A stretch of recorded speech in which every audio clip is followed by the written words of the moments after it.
Thank you, Mr. Speaker. I rise today to address a serious issue that is destroying the lives and causing thousands of deaths in Canada each year. The importing and exporting of dangerous drugs and substances is a serious threat to Canadians. While the Liberal government has taken some constructive steps to combat the threat posed by the trafficking of lethal drugs and substances, little has been done to deter or the punishment criminals. Mr. Speaker, I therefore have introduced Bill C-338, which would amend the Controlled Drugs and Substances Act in order to increase sentences for offenses related to the importing and exporting of controlled drugs and substances. Bill C-338 indicate that if the subject matter of the offenses is substance including in Schedule 1 in an amount that is not more than 1 kilogram, or in Schedule 2 is guilty of an indictable offenses and liable for the imprisonment of life and to a minimum punishment of imprisonment for a term of 2 years.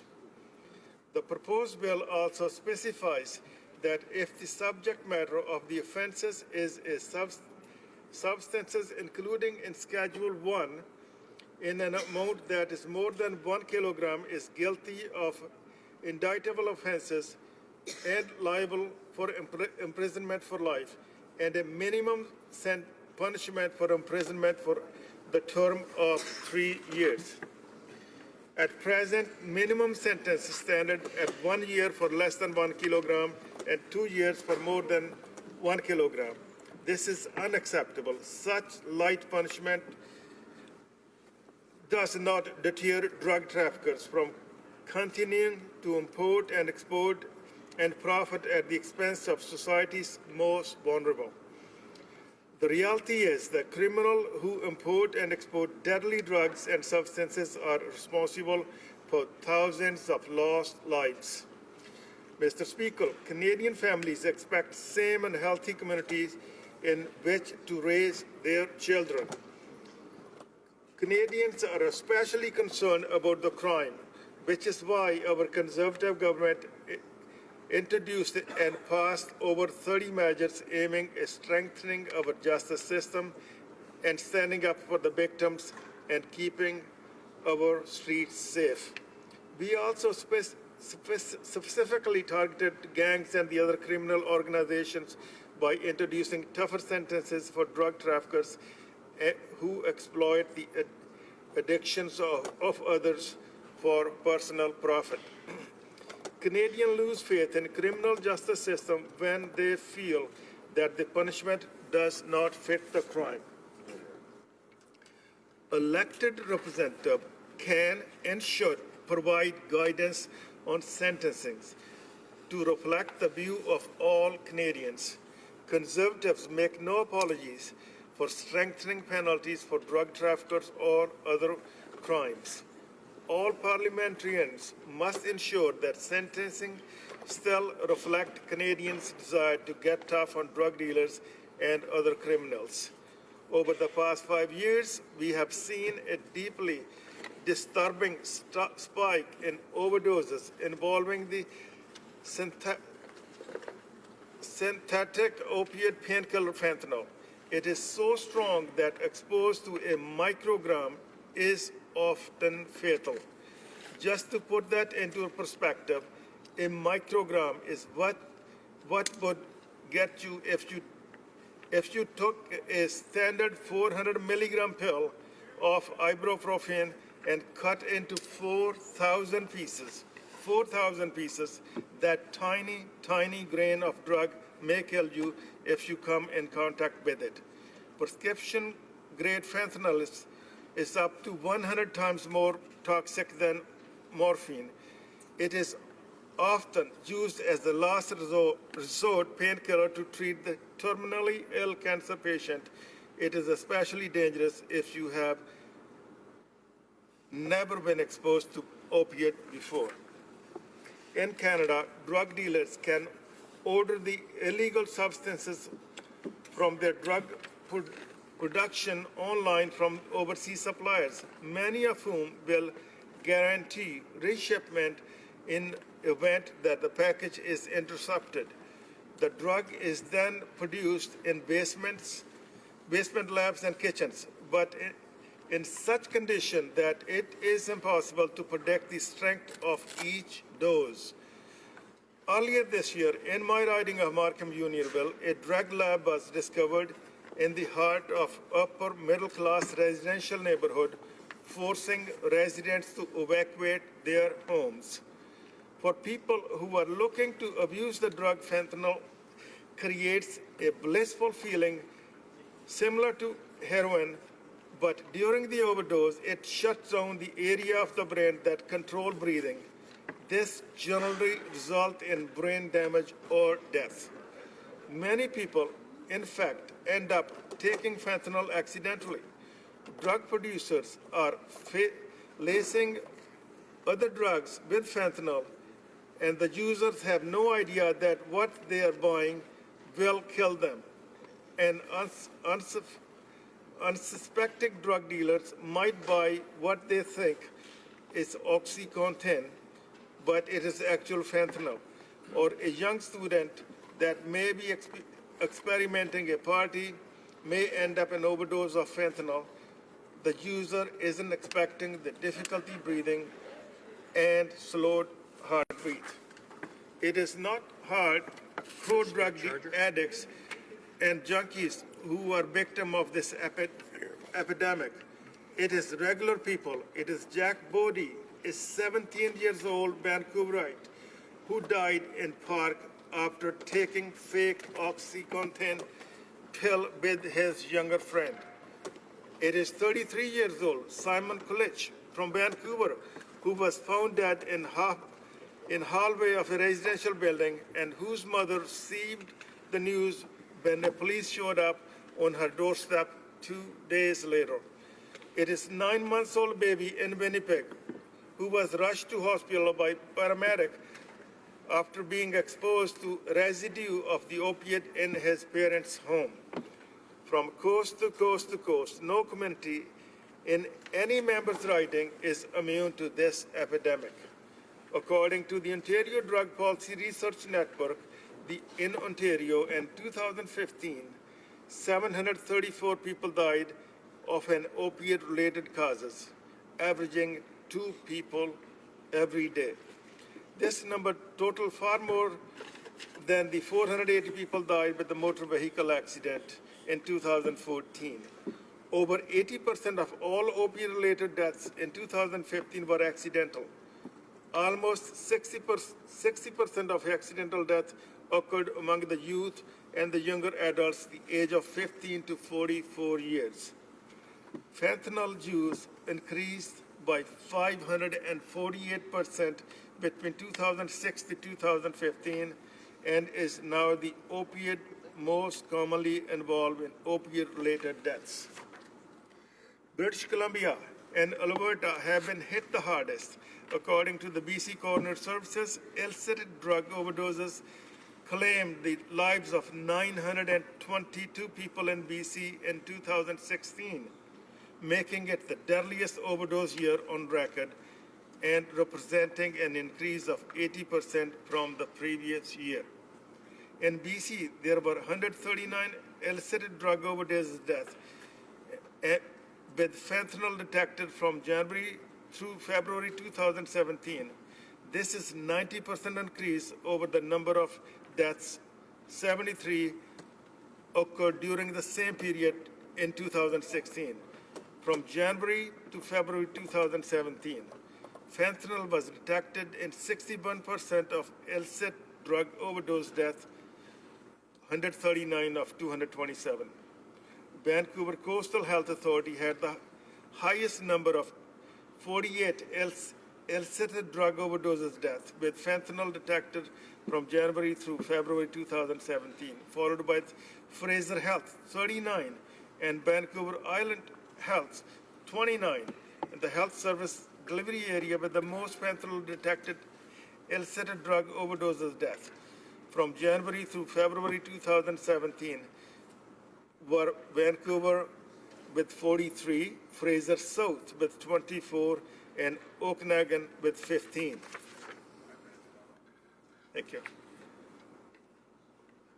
When looking at individual township over the same time period, the highest number of deaths were seen in Vancouver, Surrey, and Victoria. A review of toxicological finding of 325 fentanyl detected illicit drug overdose deaths in 2016 was conducted.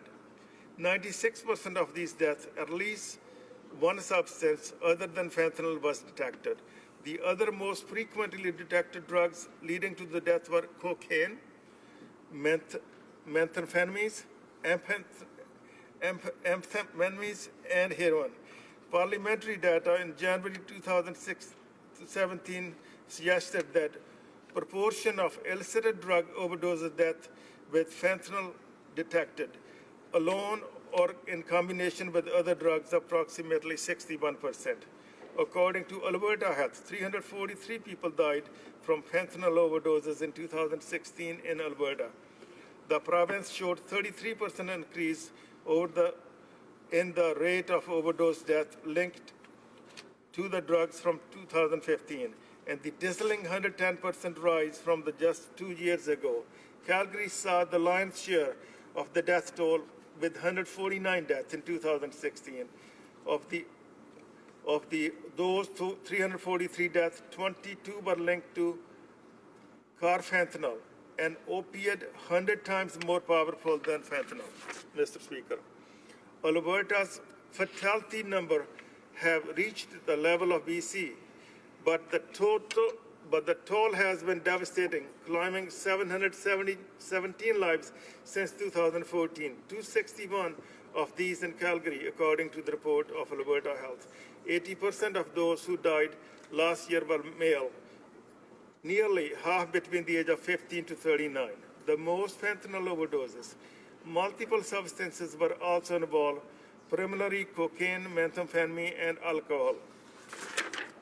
Mr. Speaker, I would like to give you more standardized statistics for each province and for each year, but this epidemic has exploded so quickly that many provinces have not yet got a system for organizing information. It has been called a Canada-wide disaster. In Ottawa, the director of City's drug treatment program has stated that fentanyl being sold on the street is too strong, Mr. Speaker, to treat with the overdose antidote kits. In April last year, Ottawa Hospital reported 15 fentanyl overdoses over the period of 72 hours. But, Mr. Speaker, there are other new synthetic opiate painkillers similar to fentanyl on the street.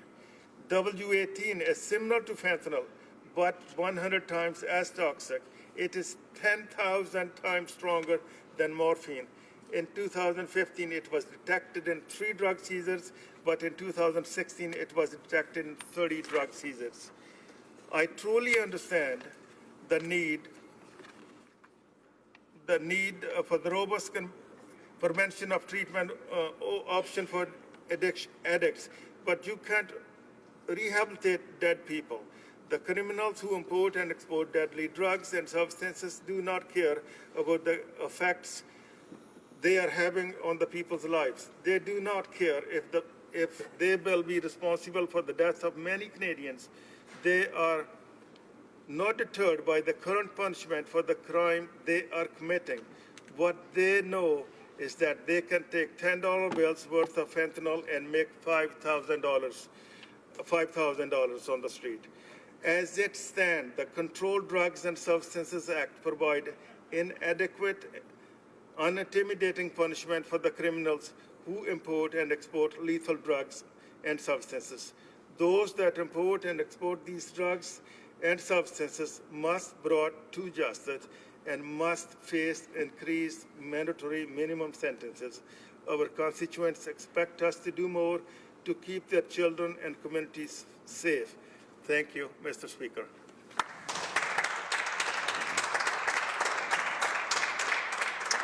Questions and comments. Question commentaire. The honourable member for Cowichan, Malahat, Langford. Thank you very much, Mr. Speaker, and I thank the member from Markham Unionville for his speech and for bringing this bill forward. As a resident of British Columbia, specifically on Vancouver Island, I need only look across the water to see how bad the fentanyl crisis is in Vancouver. And indeed, when I direct my comments to the government side, if we had an infectious disease killing at the rate that overdoses are in British Columbia, the government would have mobilized far more resources and a much quicker time frame than has been done. My question, Mr. Speaker, for the members, I'm glad to see that the Conservatives recently joined us to declare the opioid crisis a national health emergency, but when we attempted to move Bill C-37 through the House quickly to actually deal with the problem, they attempted to block it. So I'm just wondering what the members' reasoning for that blocking was. Member for Markham Unionville. Mr. Speaker, thank you for the honourable member for the question. Mr. Speaker, one death is far too many. The number of epidemic flew up over the past 5 years. Look at the numbers in BC, 992. It's just we do what we need to do to make sure we put end to this this crisis. Most of these the drugs they're coming from the overseas. We need to do what we need to do to put the end to it, especially for those drug dealers that are making profit on the lives of our Canadians. Thank you, Mr. Speaker. Questions and comments? The honourable member for Red Deer Lacombe. Thank you very much, Mr. Speaker. And I want to thank my honourable colleague for bringing this very important piece of legislation forward for discussion. Mr. Speaker, my question for my colleague is as follows.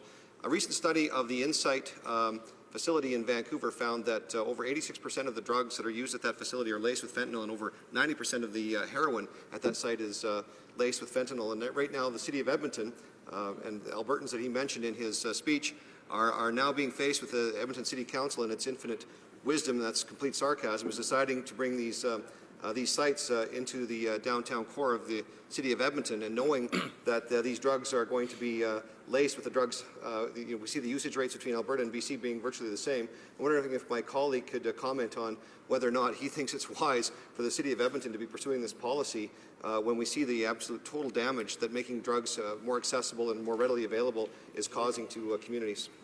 The honourable member for Markham Unionville. Thank you, Mr. Speaker. I thank the honourable member for the question. Absolutely. City of Edmonton, City of Calgary, city of any city in any country, in any province should be doing what honourable member is suggesting. It is, as I said earlier, life safe is a life save. From our conservative side, we will always be on the victim sides. We will always stand for the victims rather than on the criminal side. But on the other side is the other way around. They stand for the they are always stand by the criminals rather than victims. Thank you, Mr. Speaker. And we have time for another question. The Honourable Parliamentary Secretary to the Minister of Justice. Thank you very much, Mr. Speaker, and I'd like to again thank the member from Markham Thornhill for his remarks. The question I have of him is as I've read his private member's bill, there's a great focus on punishment. But I'm wondering if he's given any consideration to the issues of prevention, treatment, and harm reduction. Canada has proudly followed a 4-pillar strategy in dealing with this health crisis, and yet there seems to be very little in his bill that speaks to the other 3 pillars. I wonder if he'd like to expand upon that. The honourable member for Markham Unionville. Thank you, Mr. Speaker. Thank you, the former police chief, for his question. There are many things we can balance it. It's all about balancing act. It's simple. On this part, it's not hard to see. What we are saying is get those drug dealers. Those are the drug dealers. The Liberal Party has brought in some stuff into the thing that would help. But this is taking the drug dealers out of the street. Mr. Speaker, the former police chief has done this for the 40 years in Metro Police, put those criminals behind bar. I'm hoping we can keep the same thing. Asking for 2 years imprisonment for the less than 1 kilogram and 3 years for the over 1 kilogram is not much to ask.